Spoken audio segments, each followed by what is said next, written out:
So welcome to this breaking news special edition of whatever the Texas Scorecard. Is that what we're calling this, Brandon? Give us a name. I don't know, Texas Scorecard. Breaking news. Yeah, breaking news. Conversation, update. If you're a Texan and you haven't been following Texas politics in the last 24 hours, a significant amount has changed. So I want to set the stage for us really quickly, and then I'm going to kick it to Jeremy and let him kind of comment on what some of the things that have happened literally in the last 2 hours really, what's the implications of them on Texans, and then also who are the people to watch in the next 24 hours and how they react. So let's lay out a couple just ground rules of how the session has gone so far. There have been a handful of strong Republican victories that have been had, constitutional carry being one of them, the heartbeat bill. There have been several other issues that have been discussed, but a lot of Republican priorities have been killed, and mostly by the Texas House of Representatives. In fact, at this point, all by the Texas House of Representatives. Dade Phelan did try to set Dan Patrick up for the fall on constitutional carry, but Dan Patrick caved on that issue and passed it. So at this point, the House doesn't have a one-up on Dan. And the Senate has passed significant Republican priorities that the Texas House has killed. And in order for them to kill them, Republican leadership has to work with Democrats in the legislature to accomplish that, okay? They can put them on whatever calendar they want. Any issue, any bill that Republican leadership wants to pass, they can pass. You have to understand that. They can bring a bill up. Even if a point of order is called on it, they can put it far enough in line to where they can kick it back onto the calendar. There's a lot of procedures. We don't need to go into all of them. But know this, any Republican priority that didn't pass the Texas House of Representatives didn't pass because Dade Phelan and his top lieutenants, Dustin Burrows, Chris Patty, Stephanie Click, all these people worked together to make sure they didn't. So what does that leave on the table?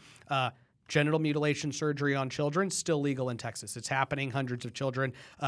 Men can say they're a woman and then go compete and beat a bunch of females in a race in Texas. And then they can take all of those females' scholarship potentials and opportunities and all this different stuff.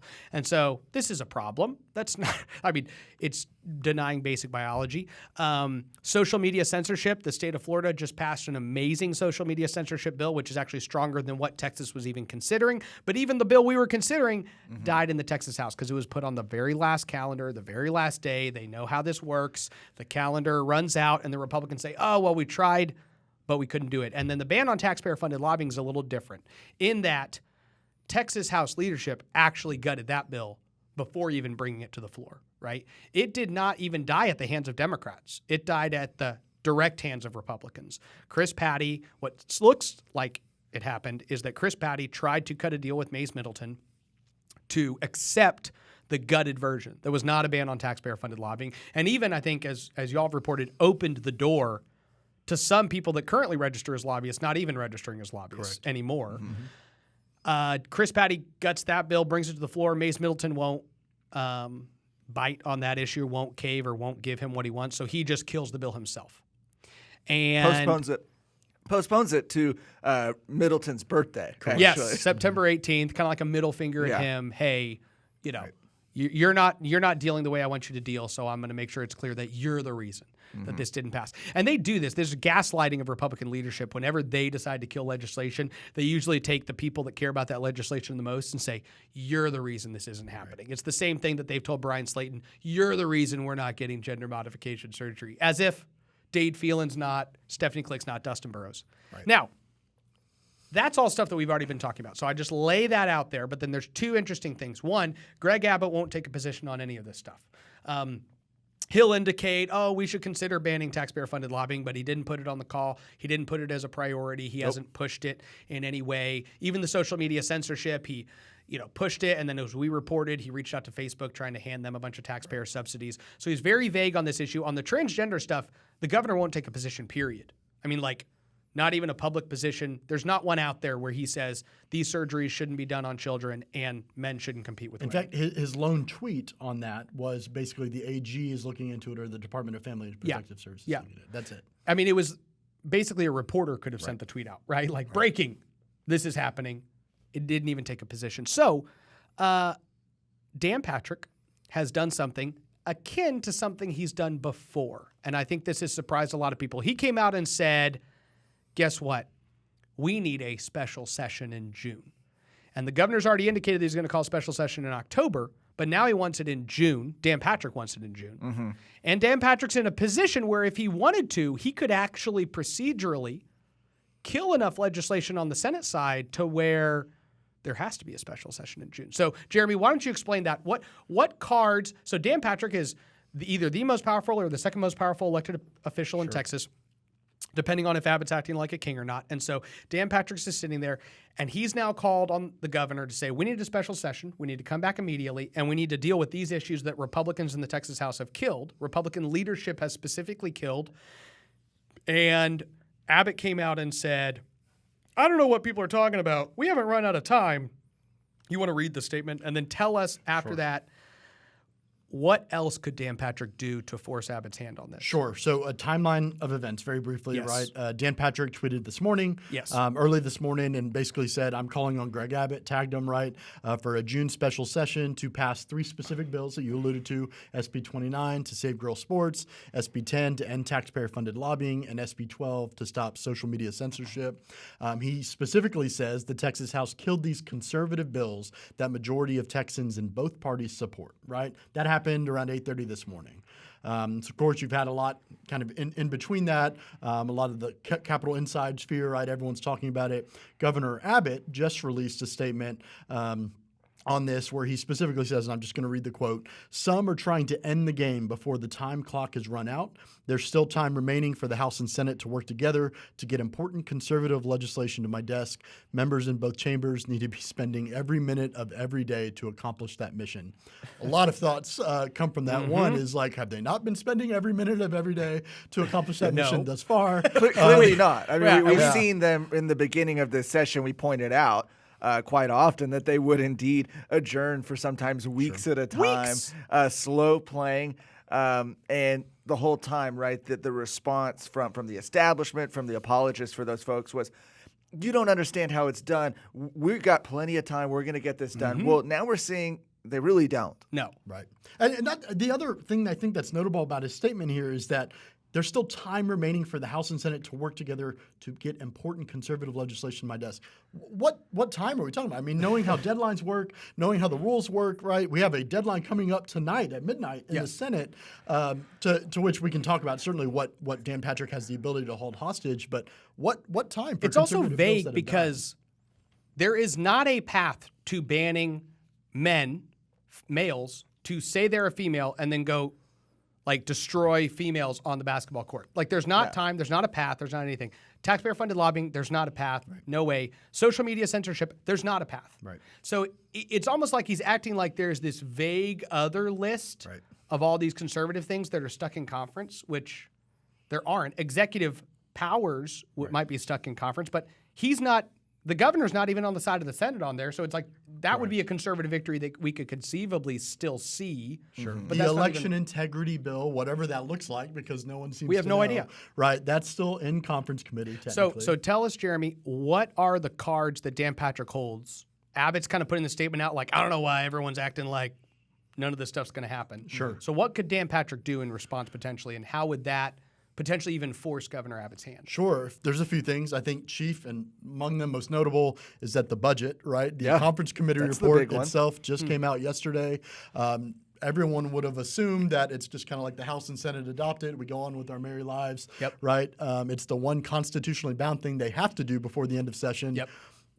There could be something done where he doesn't accept the conference committee report, therefore forcing, let's say Abbott's hand, right? Just so people understand, the lieutenant governor could basically say Senate Bill 1, which is the budget, is just not going to come to the floor. Right. Like the Senate could never vote. That's right. Never bring up the SB1, conference committee report. And if they didn't bring it, then the senators couldn't vote on it. And if the senators didn't vote on it, then we would not have a budget. Correct. Yeah.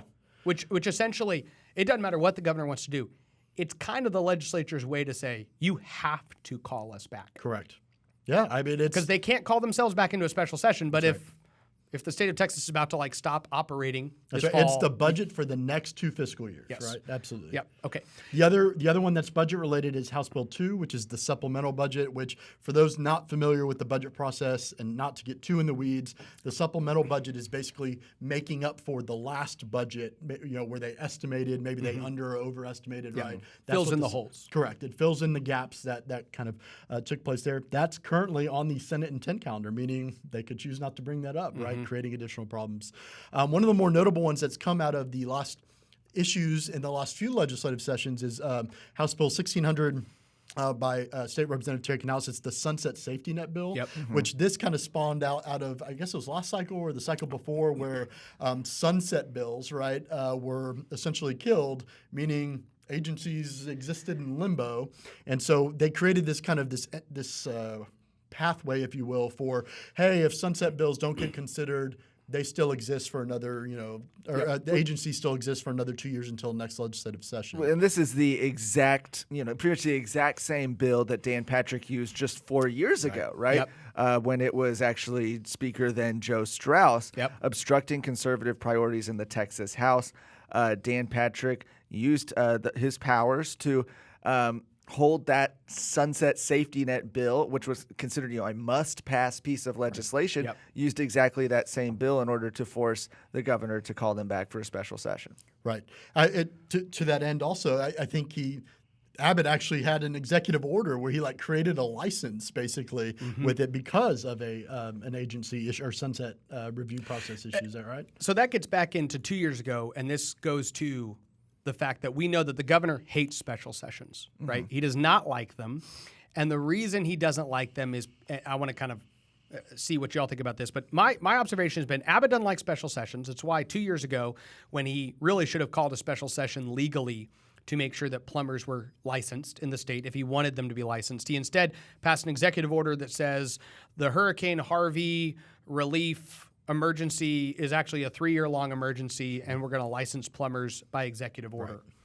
He did that because if he calls a special session back, then every issue he doesn't put on the call is him specifically essentially endorsing the status quo, right? So let's say 1,000 children are on a path, probably over 1,000 children, to be on a genital mutilation path as a minor. They're getting their puberty blocked and other things like that, which for a 9-year-old boy actually does completely ruin him for the rest of his life. So this happens.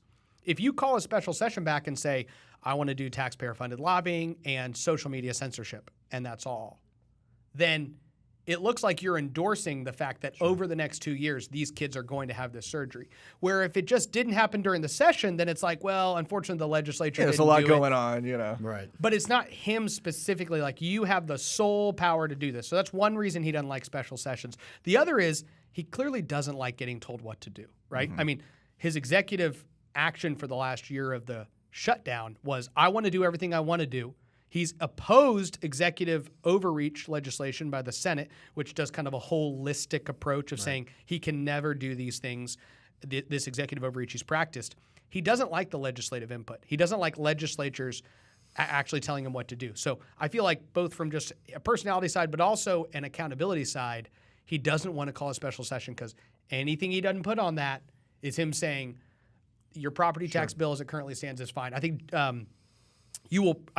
different state reps are now adding things to the call. The Freedom Caucus came out and said, we want to address these issues, but we also want to address the genital mutilation surgery.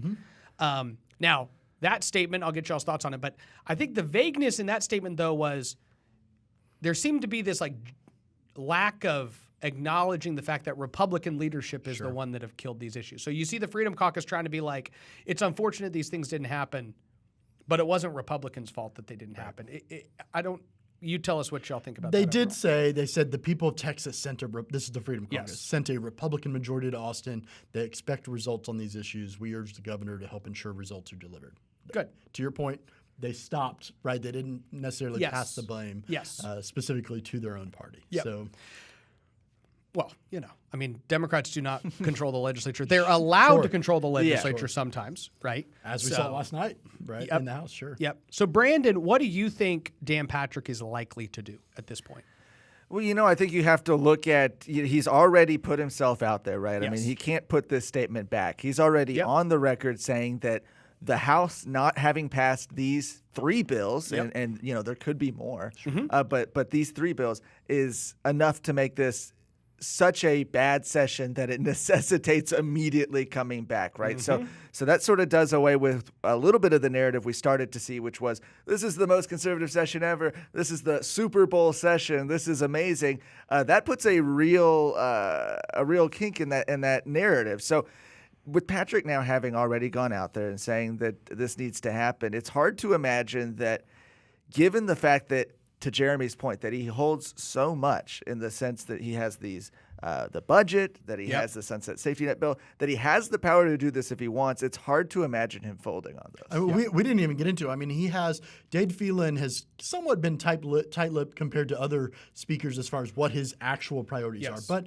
to his credit, he had 2 press conferences over the course of the session. One of them was specific to criminal justice reform measures. Another one was specific to his healthcare priorities.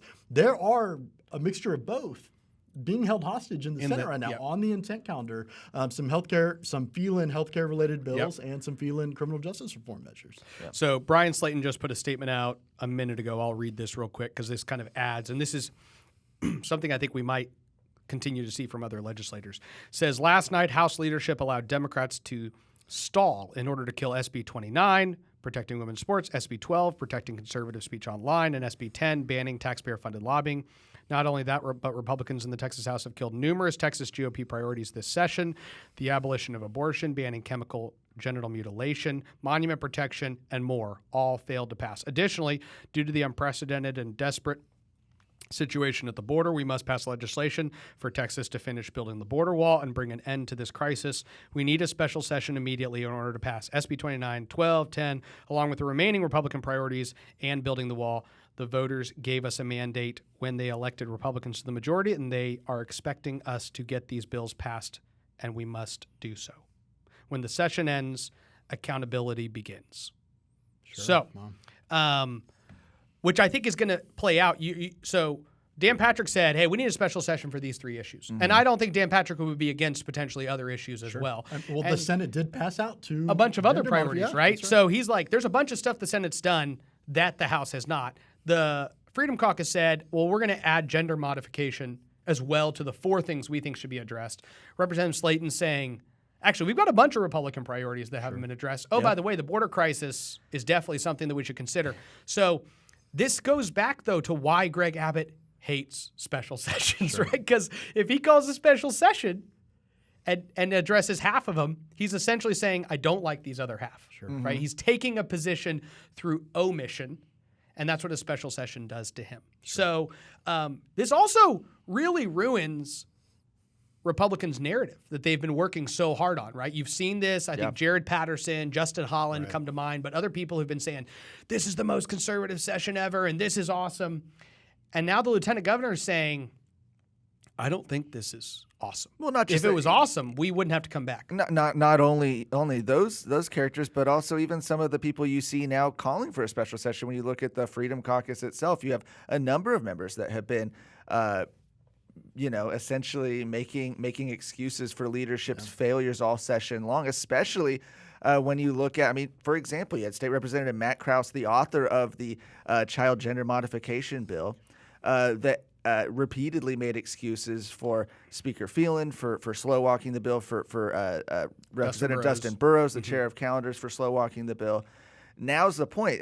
They can't. They're at conflict with each other, because you can't on one hand say this was a major failure, such a failure that we need to come back and call a special session, and at the same time say that none of these people did anything wrong. Well, actually, you can. And Jeff Leach, can just be, or you could do. Because Jeff Leach definitely did that. I just want to make it clear. Fair enough. Yeah, Jeff Leach was like, I am so angry that gender modification is not being banned, and then the next day was like, Dade Phelan is the leader we need in Texas. You're like, wait a second, Dade Phelan's the one who killed that. Which is why Republicans get so frustrated by the con game pulled, because it's like, wait, within 24 hours, you're going to tweet from the same account conflicting statements? Yes, I will, because that's the way the game is played. This is what we do. We put statements out that get people ginned up. But that's the difference of what Dan Patrick's doing right now, because Dan Patrick could have just put a statement out that said, it's very disappointing that House Republicans killed these things. And instead he said, I want a special session, and I want to pass these things. And so, again, the ante has kind of been upped. To your point, he has this leverage. Whether he'll use it or not, we don't know, but he could. And the governor is playing Switzerland. And I think one of the reasons he's doing it, too, is because, truthfully, the House has worked very closely with the governor this session. This is an opinion. I think it's evidenced by a lot of things, but the governor doesn't want to take a position on any of these transgender issues. They've killed those bills. He doesn't want executive overreach that limits his unconstitutional authority that he interprets himself to have. The House has worked to protect those. It would be a really jerk move for him to come out and be like, yeah, the Texas House has failed us, and I want to come back for a special session. So, again, he's in this rock and a hard place. It's the same position the Freedom Caucus is in. We've been praising the leadership of Dade Phelan, but now we have to align ourselves. If we align ourselves with Dan Patrick, we're actually saying Dade Phelan killed this stuff. Yeah.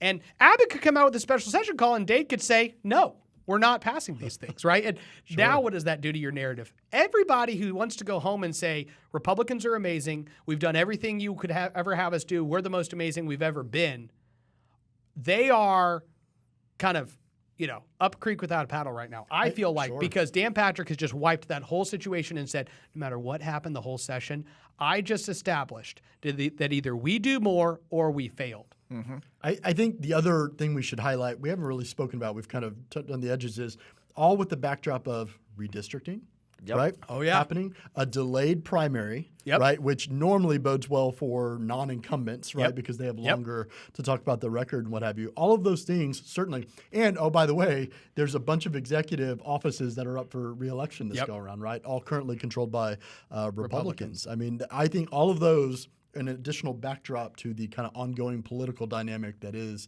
the state legislature right now, for sure. I mean, this is a good reminder to Texans that the political game in Texas can change on a dime. Sure.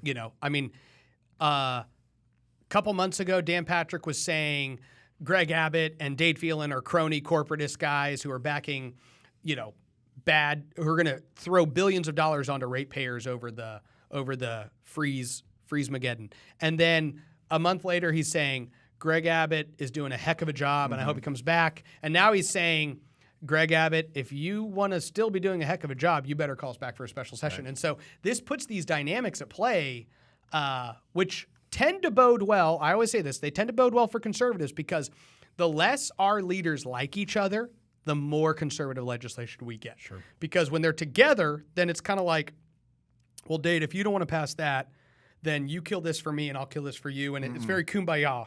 Orchestrated theater. We'll make it look like none of us take all the blame. And then all of us scream at the top of our lungs all the good stuff we did. And we convince Texans that it's been a good session. That's kind of off the table right now. Sure. In 24 hours, that went from a potential. They could have all come out and done that tomorrow. Based on what Dan Patrick did this morning, that reality is off the table. Now the question is, what's going to happen? I mean, I think after midnight tonight, we'll know, right, kind of where a lot of things stand. One of the things we didn't mention, by the way, but I do think is important because we've written about it several times, is House Bill 4242, which is the 2-year extension for the Chapter 313 tax abatements, is also in the Senate right now. Dan Patrick could kill Governor Abbott's slush fund, right? Can we ask him? For please corporate do welfare, that, Dan Patrick. right? That would be so beautiful. That would be so beautiful. Sure. And then we could bring that back. Can you imagine that debate on the Texas House and Senate again? Oh, my gosh. So, anyways, a lot happening for Texans. They need to be aware of these things because the reality is, the future of the state and the entire policy of the Republican Party, their agenda is at stake right now. And what Dan Patrick just did, which is very different than what he's been doing this session, is he came out and blatantly called out Republican leadership in the Texas House, basically saying they killed this. I don't know if he used them by name. He just said the Texas House of Representatives, but they are run by Republicans. And now he's saying it's time to fix this issue. So this could have pretty significant implications. To your point, midnight tonight, this will be playing this afternoon. And so this will be a couple hours from whenever this is playing. We're going to know even more. You can follow Jeremy and Brandon on Twitter. I'm sure they will be commenting on this a lot. So follow them for updates on all the little things that are happening. And then the next couple days, we'll have conference committee reports, and we're going to go right into a potential special session if Dan Patrick takes us there. We'll see. Thanks, guys, for joining me. Absolutely. No problem.